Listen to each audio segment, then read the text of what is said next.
VHS. Cerita apa ni? Kartun. Nak tayang mana ni? Datuk Menteri pun tak tahu nak tayang mana. Kita tak ada ni perancangan. Ada slot lah. Tak ada slot ni. Macam tu lah.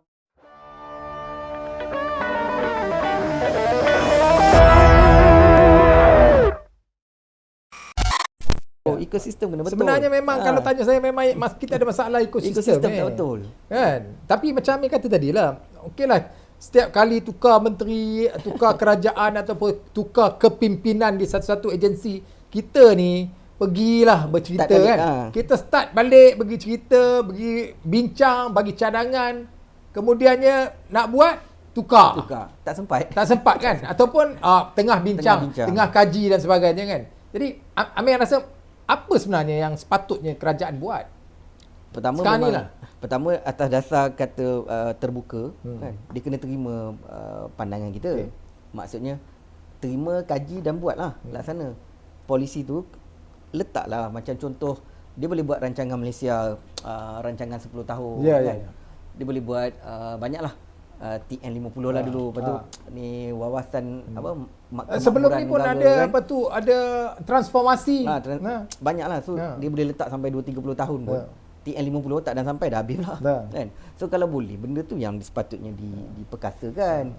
Teruskanlah dia punya. Maknanya apa yang baik sebelum ini teruskan je lah kan. Tak payah asyik tukar-tukar goalpost ni. Akhirnya kita tak boleh skor sampai hari ni kan. Asyik tukar tiang je. Asyik tukar tiang. Saya setuju dengan Amir tu sebab hala tuju tak jelas sebenarnya kan. Betul. Jadi harapan Amir lah kalau mendengar banyak masalah dan rasanya bukanlah kita nak kata kerajaan hari ni, tetapi hakikatnya daripada sebelum-sebelum ni pun kita ada masalah. Bila saya dengar Amir kena melobi awal-awal untuk mewujudkan slot animasi di RTM yang sepatutnya memang Amir kata kerajaan harus membantu kerana dasar-dasar itu dengan ada dulu diwujudkan MSC status untuk menggalakkan syarikat membuka syarikat produksi buat animasi. Jadi semua tu dah cantik dah, tapi bila bagi geran buat produk tak sia di mana-mana kerana masalah birokrasi dan sebagainya. So macam mana kita nak berdialog ke nak apa atau nak hantar surat lagi macam mana?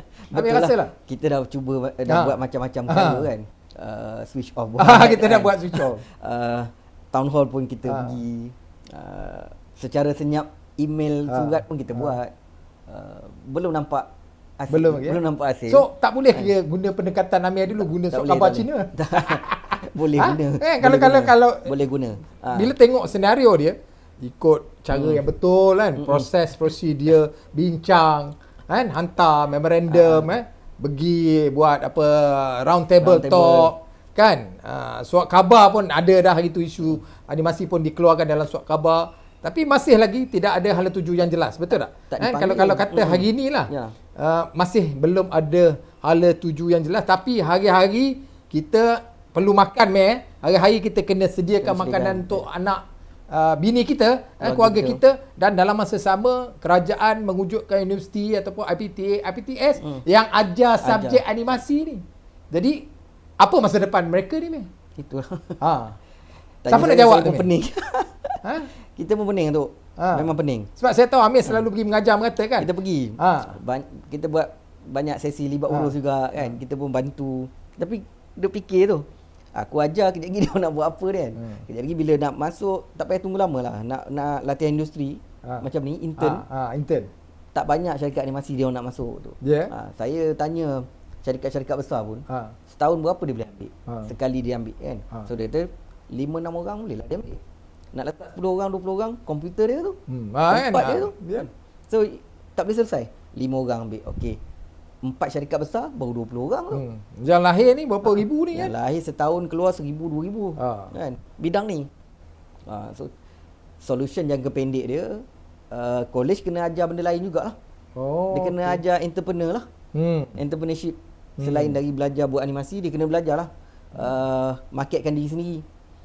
Ataupun kita persatuan, kita bawa pakar-pakar yang biasa dengan aplikasi luar negara, Fiverr.com, apa lagi, freelance.com. Kita ajar dia orang guna aplikasi-aplikasi luar ni untuk cari makan dari global lah, dari luar negeri. Itulah cara nak bantu. Itu jangka pendek. Kita bantu supaya tak adalah sia-sia belajar tu kan. Tapi untuk jangka panjang sebenarnya saya masih lagi mendesak dan mengharap kerajaan buka slot animasi lebih banyak. Bagi balance lah dekat TV tu. Kalau dulu tahun 96 tu start, kita mula-mula dah ada 2 slot animasi. Masa tu tayangkan animasi Usop Sontorian dengan satu lagi animasi Sang Wira. Kalau boleh yang mana dengar ni boleh cari, boleh Google cari dia. Google Usop Sontorian, Sang Wira. 2 animasi yang awal-awal masuk TV. Lepas tu tak lama lepas tu Keluarga Sidik. Dia buat anak-anak Sidik. Lepas tu ada syarikat lain, Yokis, Fruities, so Kacang. So semua ni zaman di mana RTM boleh buka slot 7. Maksudnya setiap hari ada satu sekurang-kurangnya. Seminggu. So setahun ada berapa banyak slot? So setahun kalilah dengan 52 minggu. So 7 kali 50. Oh dulu memang ada slot tu Dulu memang ada. Oh, sejak bila tak ada ni? Saya ingat tahun 99 lah. Kegawatan Ekonomi. Dia dah mula potong sampai tinggal 3 siri baru je dia beli. Tahun 2000-2001 tu saya ingat dekat TV masih ada 3-4 animasi lagi. Masuk je tahun 2008-9 tu saya rasa dia dah mula potong banyak. Kadang-kadang keluar next statement animasi pun tak ada. Pernah? Pernah. Kita pernah suara kan. Saya pernah suara dah kena panggil pergi jumpa dengan kementerian pun. Buktikan tak ada. Dia bawa dia punya pegawai-pegawai dia. Ada, kita ada slot animasi. Dia pun tunjuk dekat saya lah slot animasi. TV OK ada, TV 2 ada, TV 1 ada. Dia tunjukkan dia punya jadual kan. Saya kata tu rerun. Lama punya. Dia rerun lama punya. Memang ada slot. Yalah kalau dulu dah makan takkan kenyang sampai sekarang tak beli yang baru. Tak ada beli yang baru. Tak beli yang baru. Macam Datuk bangkitkan tentang copyright lah. Kan? Kita dah buat, dia ulang tayang berkali-kali. Bukan kita dapat duit pun kan? Duit. Sebenarnya sebenarnya kita ada masalah ekosistem kan? Itu kena betul dulu. Kan? Kalau kita tak betul. Jadi pandangan Amir lah sebagai Presiden Persatuan Amir. Kadang-kadang saya tak tahu sama ada Amir setuju atau tidak. Okeylah kalau kata tukar kerajaan tu dah proses demokrasi. Kita tak boleh buat apa-apa. Rakyat yang pilih. Rakyat yang pilih. Tapi pandangan Amir lah, sepatutnya dasar-dasar yang dinyatakan, contohnya dalam dasar industri kreatif negara. Amir pun terlibat kan, kita terlibat dulu masa zaman Tan Sri Rais Yatin, ingat ya. Lepas tu kita juga ada dasar perfilman negara di FM, dasar filem negara. Dalam tu memang dah menyatakan banyak even di tubuhnya MDEC pada waktu dulu di antaranya cater for animasi. Even sampai hari ni pun kalau kata pasal animasi semua di MDEC lah. Tapi akhir ini kita tengok contohnya slot-slot di RTM. Memang kalau kita kata swasta tu memang boleh kira lah kalau ada pun. Itu pun mungkin yang Amir cakap tadi lah. Mungkin itu dia dah dapat dana mana ataupun mungkin ada sponsor dan sebagainya, bolehlah tayang. Tapi kalau berniaga sebenarnya tak boleh berniaga. Tak boleh. Tak untung. Jadi apa Amir? Apa kita nak buat sama-sama ni Amir? Kita nak apa tuntutan kita lah sebenarnya, maksudnya yang bukanlah tuntut satu benda yang di luar kemampuan, tetapi sesuatu yang perlu dilakukan supaya ada peluang. Macam hari ni lah. Kalau dulu kita ada banyak syarikat animasi kan. Sekarang macam mana Amir? Dalam keadaan sekarang ni lah. Macam mana survival syarikat-syarikat animasi sekarang ni kalau kita tengok? Kalau kita nak kaitkan tentang survival ni tu, memang kalau tanya saya lah, banyak yang gulung tikar kalau animasi ni. Ada, dia jadi macam cendawan tumbuh, dia ikut hujan lah. Bila MDEC ada dana keluar banyak kan, banyak orang mohon. Bila mohon, diam sekejap. Tengah buat kerja sibuk kan. Buat kerja lepas tu habis. Kejap lagi keluar dana baru, yang dah mohon tak boleh lah. Tak boleh mohon. Kurang-kurang pun 3 tahun kan. So tak boleh mohon. Orang baru pula. Jadi nampak syarikat tu banyak lah. Kalau kira dalam sistem, saya ingat kalau tengok dekat database MDEC mungkin dah beratus lah kan syarikat animasi. Tapi kalau contoh Animas buat event, kita jemput syarikat animasi, 20 tu pun susah nak jumpa. Macam itulah keadaan dia. Sebab ataupun orang yang sama syarikat kemudian yang lain. syarikat berubah. Kan? Investor itu pun lain. survival juga tu lah kan. Survival. Buka tutup kan. Yang ni tutup, ada pemodal baru ke pelabur baru, pergi sana pula. Cuba lagi geran. Dan yang paling ni sekali Datuk sebut tadi pun, animasi je MDEC kan. So saya pernah suarakan juga ni. Saya kata semua jabatan kerajaan, semua agensi ni, semua kementerian, dia sebenarnya perlukan animasi, perlukan filem, video, iklan dan sebagainya. So dia orang ni patutnya semua tu cari kita lah. Kan? Nak buat iklan, cari Persatuan Penerbit TV, cari Persatuan Animasi, hasilkan animasi. Tapi kalau keluar contohnya kementerian nak pakai animasi, dia kontak MDEC. Dia kontak MDEC. MDEC akan salurkan lah. Jadi proses tu akan berlaku. Yalah, mungkin, pilih kawan-kawan dan sebagainya lah. Itu normal, kita faham kan. Boleh jadi macam tu. Dan kalau kita contoh ada dana lain misalnya, dana pelancongan, Motek keluarkan iklan dana untuk hasilkan dokumentari, untuk hasilkan video, ataupun dana untuk promosi pelancongan. So kalau animasi masuk tu memang reject. Animasi ni MDEC. So kita tak buat animasi. Dia jadi macam tu. Maknanya kita ada masalah fundamental ni kan, kefahaman kepada asas animasi. Animasi tu apa sebenarnya kan? Animasi tu sebenarnya seni persembahan. So kalau nak mempromosi apa-apa boleh je guna animasi. Kenapa pula animasi MDEC pula kan? Dia pembangun. Agensi dia kan. Dia bantu kita kan. Tapi yang kementerian lain jangan semua kata MDEC punya. Patut dia orang cari persatuan animasi lah kan. Animasi, cari Finas, cari Persatuan Penerbit Filem, Penerbit TV kan. So Datuk kenal, ni nak buat animasi, kontak animasi. Betul. So circle tu jadi betul lah. Maknanya kefahaman orang tentang animasi pun jadi masalah juga kan. Tapi mungkin juga mungkin animasi ni bagi diorang satu yang lain kan. Yang mungkin dia nak live, dia tak nak kartun-kartun kan. Mungkin juga dia tak faham. Tapi kalau saya tengok di luar negara, mereka menggunakan animasi untuk jadi alat bantuan mengajar kan. Contohnya bercerita dalam bentuk animasi dan sebagainya untuk menarik minat. Doraemon pun jadi buku teks kan, nampak kan. So kenapa kita tak boleh buat macam tu? Apa masalah kita? Yang itulah ekosistem yang betul. Maksudnya pergi balik ke kerajaan ni.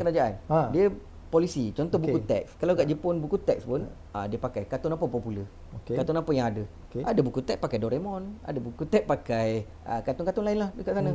Maknanya tak perlu cari ilustrasi lain. Boleh guna. Jadi maknanya akan hidup lah syarikat-syarikat ni kan. Kau pakai kan, ada bayaran. Kita dalam industri kita yang saya nampak yang boleh selesai sikit lah bab-bab copyright ni, MACP lagu lah. Lagu je. So yang bidang lain ni tak selesai. Kita kena kaji MACP punya sistem. Bukan baik semua, tapi sekurang-kurang saya ingat 80% selesai lah masalah tu.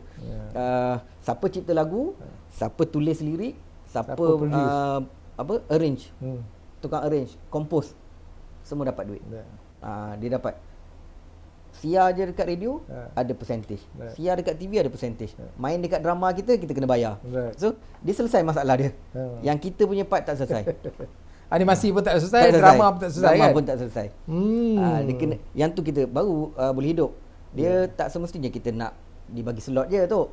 Kalau dia ulang tayang macam tu, rerun, dapat sikit kan. Setahun dapat 2-3 ribu pun untuk satu kali tayang tu boleh survive juga. Kita buka syarikat yang jadi tutup tu sebab bila tak ada projek, kalau tak kena income tax, tak kena audit, boleh je kan. Tapi sebab setiap tahun nak kena prepare kurang-kurang pun 10-15 ribu guys tu. Tak ada projek pun kena bayar. Itu. Jadi itu yang banyak tutup je lah, senang. Rugi kan. Kalau tak patutnya kita boleh survive nak teruskan, tapi kita kena bayar tu. Yalah. So kalau tanya Amir lah, apa cadangan Amir sekarang ni untuk sebagai presiden nak menggalakkan industri ni berkembang, untuk anak-anak muda ni terlibat belajar dan kemudian masuk, kerana anak-anak muda ni mak bapak dia dah keluar duit yang banyak ataupun mungkin pinjam nak kena bayar nak kena bayar kan. Macam mana dia orang nak bayar kalau dia orang tak boleh masuk industri kan. Jadi cadangan Amir kepada kerajaan apa? Pertama, tadi saya sebut dah, Ha. kena sekurang-kurangnya satu hari satu bagi kartun Okey. baru. Ha. Animasi lah. Ini saya sebut tentang animasi lah. Animasi, cakap Drama pasal pun sama animasi juga je. kan. Ha. Tapi saya sebut animasi, sekurang-kurang tu satu hari satu slot baru. So seminggu ada 7. Okey. 7 syarikat akan survive. Okey. Kan? Tempoh masa yang dibagi, contoh. Menyiapkan. Menyiapkan. Ha. 8 bulan. 8 bulan. Ha. Tak boleh kan 8 bulan. Cukup. Jadi 13 episod 8 bulan. 13 episod 8 bulan. Setengah jam kan? Ataupun setahun lah. Hmm. Pun tak cukup. Sebab animasi. Hmm. Bila bagi 8 bulan, Datuk tengoklah animasi dekat TV. Kan? Mulalah cakap, kualiti tak ada lah. Kan? Oi, kenapa yang tayang dekat TV swasta lagi baik? Ha. Kenapa yang tayang dekat RTM ni tak baik kan? Ha. Tapi kita bayar mahal juga ni. Ha. Itu memanglah dia bayaran paling mahal ATM. RTM paymaster, good paymaster lah. Tapi tempoh pelaksanaan tu pula. Tempoh pelaksanaan tu dia kena betulkan yang tu juga. Sebab tu masa saya sebut tentang anime tu, saya sebut tentang harga dan tempoh masa. Kalau betul nak anime tu 2 tahun tu. 13 episod. Tapi kalau 2 tahun bagi harga RM50,000, 13 episod RM750,000. 2 tahun kita buat kerja tak berbaloi. Betul lah itu hakikat dia. Diorang tak tahu kok meh. Jadi betulkan tu, pertama tak apalah. Basic dia betulkan slot. Okey. Adakan slot. Okey. Yang kedua, royalty. Kan? Kau benda popular, engkau ulang tayang berkali-kali, bayarlah. Kan? Sebab tu Upi Pen dia bawa aja pergi Indon kan. Bawa aja pergi luar negara. Dia license dia tak jual Tak ada dah. sebenarnya kan. Jadi dekat sini pula kalau kita tanya macam ni dia kata, buatlah macam Upi Pen. itu macam mana kita nak buat macam Upi Pen, kita nak start pun tak boleh kan? Bagi kita start dulu. Dia pusing kat sudah telur dengan ayam lah. Mana dulu kan. Masuk angin keluar asap balik.